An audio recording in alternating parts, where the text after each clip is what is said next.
નમસ્કાર દર્શક મિત્રો, આપ જોઈ રહ્યા છો વાયએનએન ન્યૂઝ। હવે જોઈએ અગત્યના સમાચાર।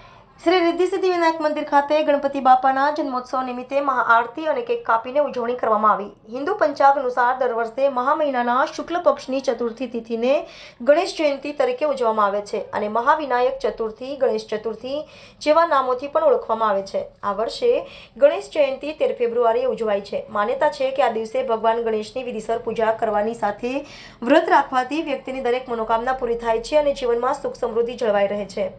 વડોદરા શહેર રાવપુર પાસે આવેલ ભાવ કાંઠેની ગલીમાં આવેલ શ્રી રિદ્ધિ સિદ્ધિ વિનાયક ગણપતિ મંદિરમાં આજે ગણપતિ દાદાને કેસર સ્નાન કરવામાં આવ્યું હતું અને સાથે આજે ગણેશ જયંતિ નિમિત્તે 12:30 કલાકે મહાઆરતી કરવામાં આવી હતી અને કેક કાપીને ઉજવણી કરવામાં આવી હતી। મહાઆરતીમાં મોટી સંખ્યામાં ગણેશ ભક્તો ઉપસ્થિત રહ્યા હતા અને મહાઆરતીનો લાહો લીધો હતો। સાથે મંદિરમાં ગણપતિ બાપા મોરયા અને ગણપતિના મંત્રોચ્ચાર કરવામાં આવ્યા હતા। વધુમાં મંદિરના મહારાજે જણાવ્યું કે reporter Rahul Rajput, YNN news, Vadodara.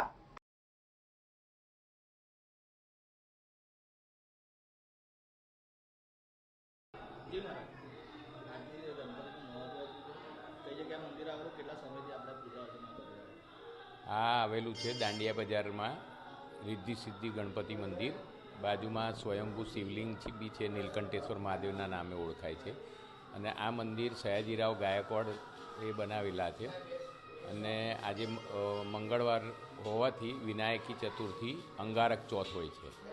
એ વિનાયકી અંગારક ચોથ બહુ ઓછું આવે છે એટલે આનું મહત્ત્વ એ વધારે હોય કે અંગારિકા સંકષ્ટી તો હોય પણ વિનાયકી ચોથ બહુ ઓછી હોય।